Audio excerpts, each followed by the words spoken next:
तुरंत गए, ना जाने क्या क्या वस्तुएं सब लगा करके बेच करके 100 रुपए का फल लेकर के गए। तो कृष्णदास जी दोपहर में फल ले आए, रसोई घर में लाके फल रख दिया। रसोईया जी को बता दिया जाके, बोले हमने जो है वहां रसोई घर में फल रखा है, अभी उत्थापन में ठाकुर जी को खरबूज का ही भोग लगाना।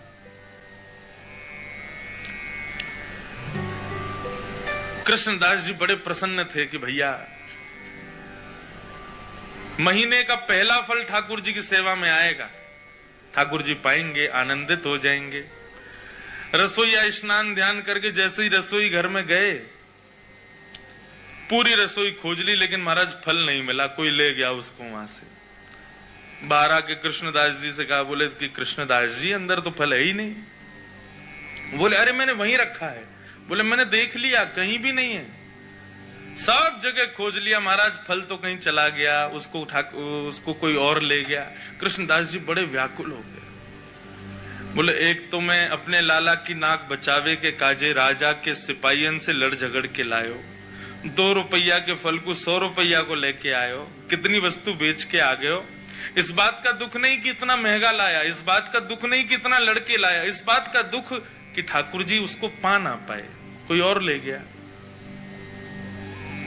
बड़े दुखित बैठे थे मंदिर के अंदर। उत्थापन का समय अन्य फलों का भोग ठाकुर जी को लगा दिया, लेकिन कृष्णदास जी का मन बड़ा विचलित। पुजारी जी आए, बोले कोई बात नहीं, अब हमने अन्य फलों का भोग लगा दिया है, अब फिर कभी कृष्णदास जी, अब कृष्णदास जी किस किस को बताएं। रोते रहे, सब समझाते रहे कृष्णदास जी को।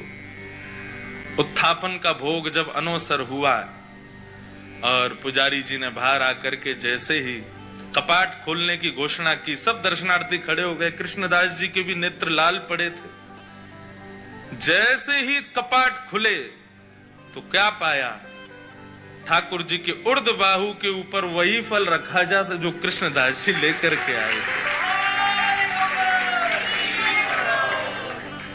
रसोईया लाता उससे पहले ठाकुर जी रसोई घर में जाके ले आए।